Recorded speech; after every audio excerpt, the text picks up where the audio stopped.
안녕하세요. 발전소장입니다. 여러분은 곁에 어떤 사람들이 있으신가요? 좋은 사람도 있고 그렇지 않은 사람도 있을 것입니다. 함께 소통하는 것만으로도 우리를 우울하게 만들고 상처를 주는 사람들이 있습니다. 그렇게 상처받고 우울해진 우리는 좋은 사람들에게 써야 하는 에너지를 그 사람들에게 빼앗기고 몸져 눕고 맙니다. 우리가 길을 가다 넘어지면 찰과상을 입습니다. 그때 상처의 정도에 따라 약을 바르면 딱정이가 생기고 다시 새살이 올라옵니다. 하지만 상처받은 우리의 마음에는 발을 후시딘 같은 약이 없습니다. 우리 주변에는 나쁜 사람보다 대부분 좋은 사람들이 더 많기 때문에 많은 심리서들을 읽어보면 사람을 사귀는 법보다 나쁜 사람을 걸러내는 책이 훨씬 더 많습니다. 하지만 그렇게 책을 읽고 생각을 하고 사람들을 만나봐도 저는 아직도 잘 모르겠습니다. 그 사람의 본 모습을 말입니다. 맞습니다. 대부분 드러내려고 하지 않기 때문입니다. 사람들 또한 본인의 본능에 의해서 또 경험을 통해서 드러내서 좋을 것 없다는 판단을 스스로 내려서 그러는 것 같기도 합니다. 그런데 가끔은 본인의 본성을 드러내는 때가 있습니다. 우리는 그 때를 알아차리고 나쁜 사람을 걸러내는 채로 그 사람들을 걸러내야 합니다. 그래서 오늘 시간에는 사람들이 본성을 드러내는 그 때를 포착하는 방법에 대한 이야기를 해드릴까 합니다. 사람으로 상처받고 상처가 아직 안 물지 않은 분들은 오늘 영상을 끝까지 보셔야 할 것입니다. 자, 그럼 오늘 이야기 시작합니다. 사람의 본성을 알아차리고 걸러야 하는 때를 포착하는 방법 5가지 중 그 첫 번째, 약자를 대할 때. 여러분, 웨이터 법칙이라고 들어보셨습니까? 당신에게는 잘 대해주지만 웨이터에게는 무례한 사람은 절대 좋은 사람이 아닙니다. 친구 영자와 함께 식당을 갑니다. 잘 사는 내 앞에서는 그렇게 상냥하고 매너 있던 영자가 우리 앞에 서 있는 정호몰에게 주문을 합니다. 여기 생비 2개 가져와 라고 합니다. 우리보다 연배가 한참 많아 보이는데 말입니다. 여기서 생비란 생고기 비빔밥의 줄임말입니다. 사실 영자는 최근에 잇따른 사업 실패로 아주 쫄딱 망했습니다. 기업의 많은 CEO들은 기업을 위해서 일을 열심히 하지만 인문학, 심리학 책을 많이 읽는다고 합니다. 이 CEO들 중 웨이터 법칙을 모르는 사람은 한 명도 없을 것입니다. CEO들이 이렇게 매너 없는 사람들하고 비즈니스를 하지 않는 이유는 이렇게 사람에 따라서 태도가 달라지는 사람들은 회사가 어려워지면 절대 자기의 기업을 위해서 도와주거나 애쓰지 않을 거라는 것을 알고 있기 때문입니다. 이런 영자와 다르게 발전소장은 종업원들에게 친절하고 그들이 조금 실수를 해도 위트 있게 상대방이 민망하지 않게 잘 넘어가주며 분위기를 화기애애하게 이끌어갑니다. 이 작은 해프닝에서 상대방 CEO는 이 사람은 믿을 만한 사람으로 인식시켜주게 됩니다. 이런 사람은 좋은 인간관계를 통해 맺어진 많은 사람이 기꺼이 도와주려고 해 큰 성과를 이루기도 합니다. 유명인이 되어도 갑질 같은 사건에 휘말리지도 않습니다. 하지만 우리 영자는 웨이터의 조그만 실수에 아주 쥐잡듯이 잡습니다. 그렇게 화낼 일이 아닌데 말입니다. 맞습니다. 주문할 때부터 그렇게 신뢰감 없는 말을 하니 계약이 성사되지 않았고 화가 나 있는 상태였는데 때는 이때다 하고 아주 잡아먹습니다. 계약이 잘 되고 일이 술술 잘 풀릴 때와는 완전히 다른 사람의 모습입니다. 진행하는 일이 조금만 막혀도 버럭 화를 내고 심한 욕설까지 내뱉습니다. 그 모습을 본 상대방은 사람을 잘못 봤다고 생각하고 자리를 듭니다. 본인이 종업원이 된 상상을 하니 정말 끔찍해. 이렇게 약자들에게 자신의 힘을 과시하고 내가 함부로 휘둘러도 상대가 반항할 수 없을 거라는 판단이 서면 함부로 대합니다. 바로 이때 우리는 상대방을 미리 알아차려야 합니다. 어느 장소이건 어떤 사람이건 이렇게 본인보다 약자라고 생각이 들었을 때 함부로 하는 사람은 일단 블랙리스트에 적어 놓으시고 주의를 기울여야 합니다. 이런 사람과의 인간관계나 사업 파트너로서의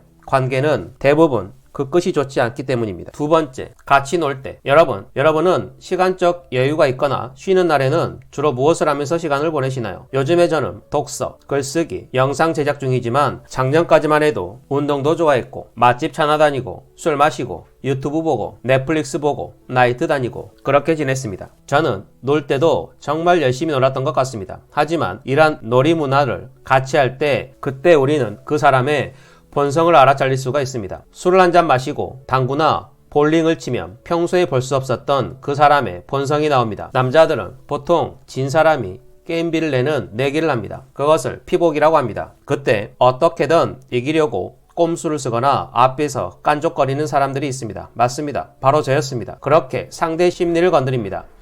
물론 친한 친구라서 재미삼아서 하긴 했습니다. 여러분, 해가 지났고 곧 있으면 설날이 다가옵니다. 그때 딱히 놀이문화가 없다 보니 고스톱을 칩니다. 판돈이 올라가고 결국 친척들끼리 싸움까지 납니다. 이때 우리는 돈을 잃은 사람이나 돈을 딴 사람의 행동을 보고 어떠한 성품을 가지고 있는지 알 수 있습니다. 선을 넘는 깐족거림, 게임에서 지면 분위기를 험악하게 만드는 사람들과 함께 어울리지 않는 것이 우리의 정신건강에 좋을 것입니다. 여성 구독자 여러분 중에 우리 신랑은 평소에는 참 좋은데 술만 먹으면 사람이 폭력적으로 변하고 폭언을 하고 술을 깨고 나면 미안하다고 하는 사람이 있을 것입니다. 그런 사람들은 본인이 술을 마시면 이성을 잃는다는 것을 알고 있기 때문에 정말 여러분을 소중하게 생각한다면 술을 끊겠지만 여러분의 신랑은 그럴 생각이 없을 것입니다. 남은 인생을 위해서 결단을 내려야 할 것입니다. 저도 남자이지만 우리나라 법관들은 대부분 남자여서 그런지는 모르겠지만 술 먹고 실수를 저지른 사람에 대해서 너무 관대합니다. 엊그제 뉴스에서는 44세 남성이 애인한테 이별 통보를 받았다고 술 마시고 모텔에서 폭행을 하다 사망하는 사건이 발생했습니다. 이때 이 남자가 받은 형량은 구속 6년이었습니다. 정말 할 말이 없습니다. 양형 이유가 초범이고 술을 마셔서 심신미약 상태였고 반성을 하고 있다는 이유로 감형이 됐다는 것입니다. 매일 그렇게 술 마시고 폭행을 일삼는 배우자와 살다 보니 이제는 그 폭력에 익숙해져 버립니다. 그 모습을 우리 민식이가 계속 보고 그렇게 성인이 되어서 사회면에 나옵니다. 타이틀은 데이트 폭력입니다. 하지만 아주 가끔 스스로 깨우치고 느끼고 고치는 사람도 있기는 합니다. 사람은 누구나 마음 한켠에 나쁜 악마가 살고 있습니다. 다만 내 성질대로 하고 살다가는 관계가 틀어지고 주변 사람들이 힘들어진다는 것을 알기에 자제하고 절제하고 있는 것입니다. 그래서 예전부터 결혼 허락을 맡으러 갔을 때 장인어른이 사위가 될 사람을 취할 때까지 일부러 술을 과하게 먹이는 것이 이러한 이유 때문입니다. 주위에 보니 술로 인해서 보증을 서고 술만 먹으면 도라이가 되고 술만 먹으면 이성을 잃는 주변의 친구들을 너무나 많이 보았기 때문일 것입니다. 세 번째, 내가 힘들 때 여러분이 사업을 하다 망하거나 회사에서 권고사직을 당했을 때 아니면 지금 그 고통을 겪고 계신다면 평소에 우리와 자주 연락하고 소통하던 사람들이 이 사실을 알았을 때 이때를 우리는 명확하게 인지하고 있어야 합니다.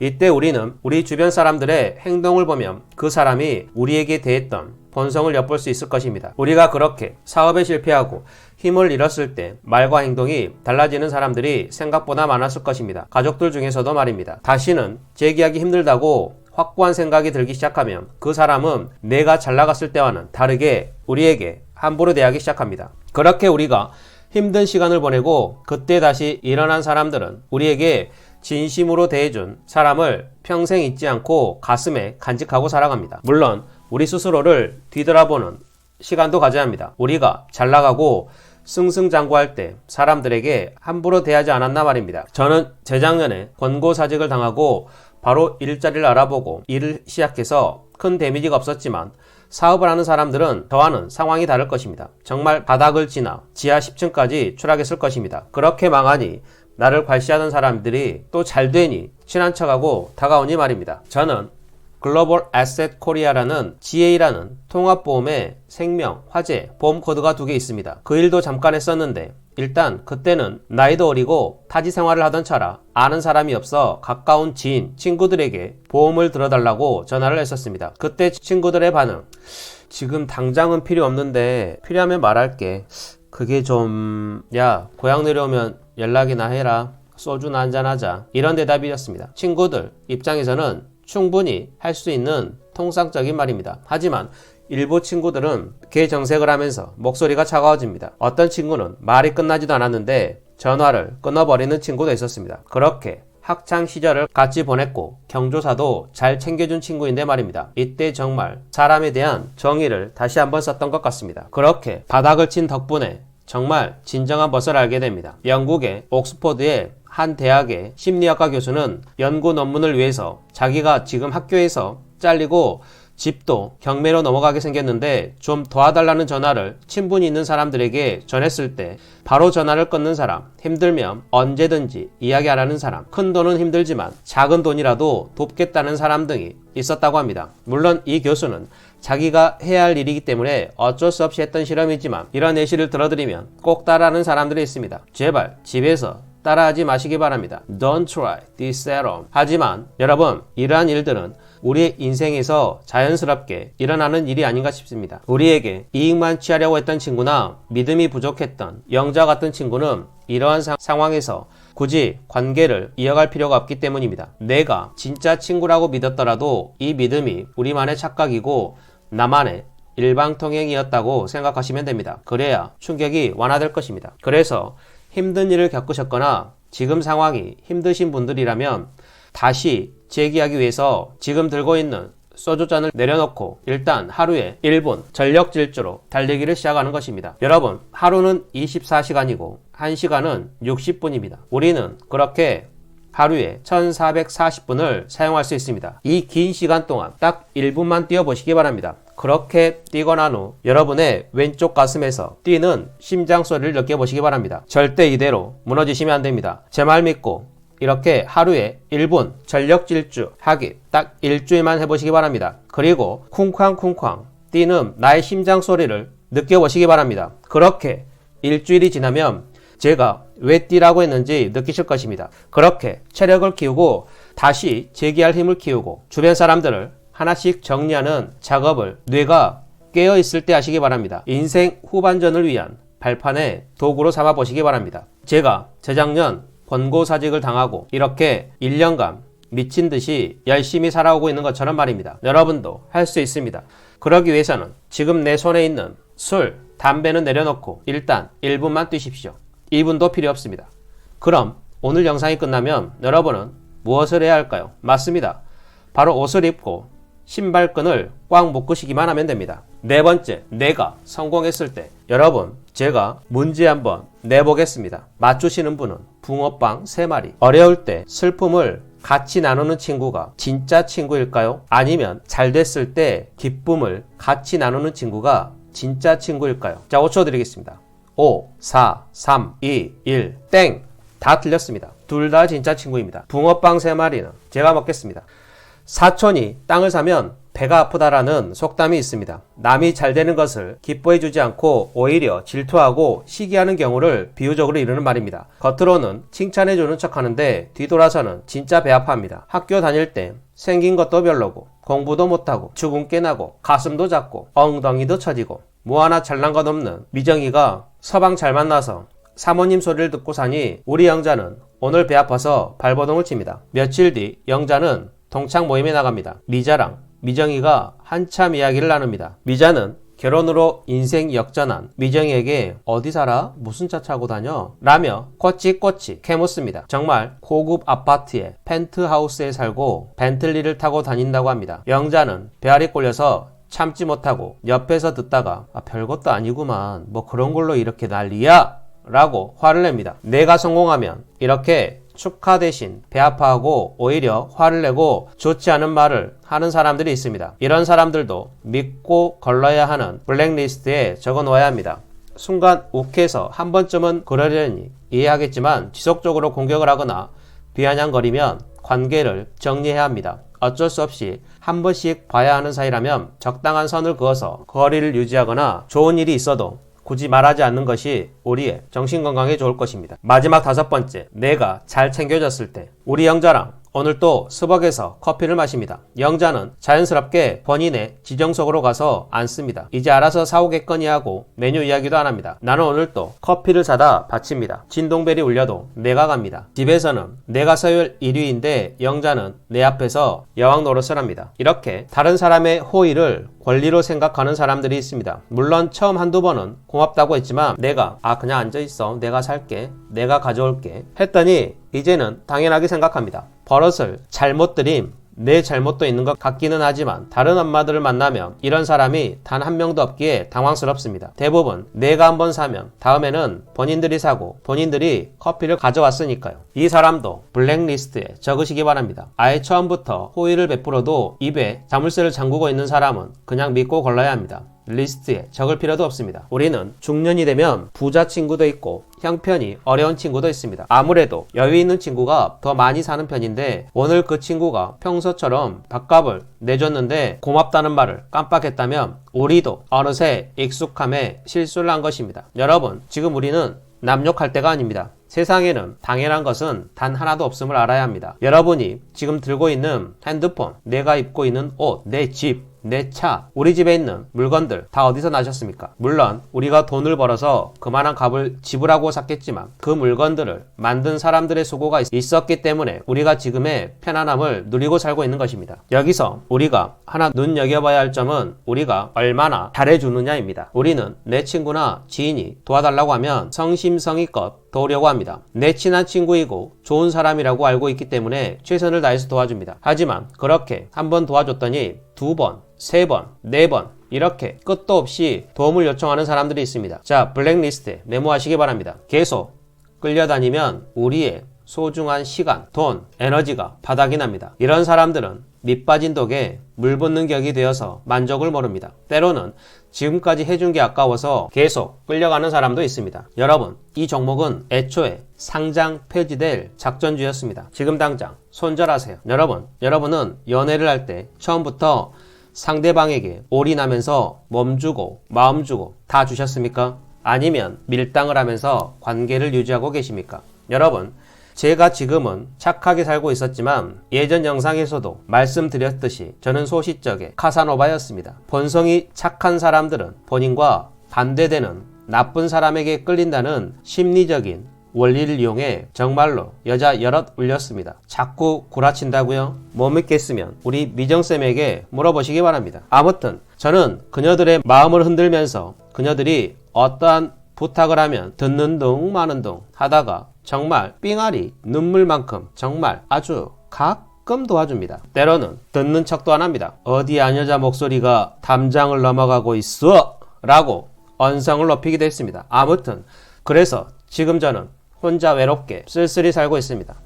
어쨌든 그렇게 무관심한 척 하다가 특별한 날이 아닌데도 비오는 수요일에 빨간 장미 7송이를 건네주면서 가수 5손가락에 비오는 수요일엔 빨간 장미를 노래를 불러줍니다. 그렇게 우리 영자는 학창시절 장미파 행동대장 시절의 모습을 회상하며 나의 감미로운 노랫소리와 함께 창밖에 내리는 비를 바라보며 눈물을 흘립니다. 미안합니다. 말이 잠시 셌습니다. 아무튼 이렇게 남들이 부탁을 하면 처음부터 절대로 최선을 다하면 안 됩니다. 제가 무심한 남자인 척 하다가 비오는 수요일날 아무런 기대도 하지 않았는데 이렇게 이벤트를 내줘서 감동의 눈물을 흘리게 한 것처럼 남들이 부탁하면 처음에는 아주 조금만 들어줘야 할 것입니다. 그렇게 내가 도움을 줬을 때 상대방이 어떠한 사람인지 면밀히 살펴봐야 할 것입니다. 필요할 때만 애교 떠는 여자친구, 필요할 때만 연락하는 친구, 필요할 때만 알랑방귀 끼는 친구는 우리는 아주 작은 에너지를 쓰고 빨리 알아차려야 합니다. 그렇게 아주 작은 도움을 줬는데 정말 고마워하고 또 부탁을 한다면 조금씩 도움을 늘려가면서 그 상대방의 태도나 그 감사함에 대한 보답을 지켜보면서 관계를 유지해 나가야 할 것입니다. 여러분, 솔직히 우리처럼 착한 사람들은 우리가 할 수 있는 일들은 남들에게 부탁을 하지 않을 것입니다. 하지만 관계를 유지해야 하는 사람이 잊을만 하면 부탁을 해온다면 우리는 하기 싫어도 상대방에게 작은 일이라도 일부러 부탁을 해야 할 것입니다. 상대방이 개념이 있는 사람이라면 우리의 부탁을 기분 좋게 흔쾌히 들어줄 것입니다. 그렇지 않은 사람이라면 이제 다 아실 것입니다. 수첩을 여십시오. 블랙리스트. 오늘은 이렇게 믿고 걸러야 하는 사람에 대한 이야기를 들려드렸습니다. 약자를 대할 때, 유해를 즐길 때, 내가 힘들 때, 내가 성공했을 때, 내가 잘 챙겨줬을 때, 바로 이때 우리는 그 사람의 행동과 언행과 심경의 변화를 바로 알아차리고 나와 함께 가야 할 사람인지 믿고 걸러야 할 사람인지 빠른 시간에 알아차리고 우리만의 블랙리스트를 작성해 놓아야 인생 후반전을 행복하게 잘 살 수 있을 것입니다. 오늘은 이 말을 끝으로 영상을 마치겠습니다. 우정을 끝낼 수 있다면 그 우정은 실제로 존재하지 않는 것이다. 오늘도 긴 영상 끝까지 시청해 주셔서 정말 감사합니다. 오늘 영상이 유익하고 여러분의 삶에 도움이 되셨다면 구독, 좋아요, 알림 설정 부탁드리고 제가 조금 전 말씀드린 세상에 당연한 것은 단 하나도 없다고 말씀드렸는데 한 심리학서에서는 매일 하루에 감사한 일 20가지를 적으면 정말 세상을 바라보는 눈이 바뀐다는 책을 읽고 몇 번 시도하다가 중도 포기한 적이 있습니다. 20가지는 너무 많으니 딱 10가지만 시간이 되시는 분들만 적어보시기 바랍니다. 저 먼저 시작하겠습니다. 건강해서 감사합니다. 구독자님들께 감사합니다. 일할 수 있어서 감사합니다. 자신과 타협하지 않고 매일 운동할 수 있어서 감사합니다. 미정쌤과 같이 일할 수 있어서 감사합니다. 밥 먹을 수 있어서 감사합니다. 행복하게 살 수 있어서 감사합니다. 쾌면할 수 있어서 감사합니다. 못생겼지만 부지런한 나에게 감사합니다. 현금가 41만원. 내 자연산 쌍꺼풀이 자리를 잘 잡아서 정말 감사합니다.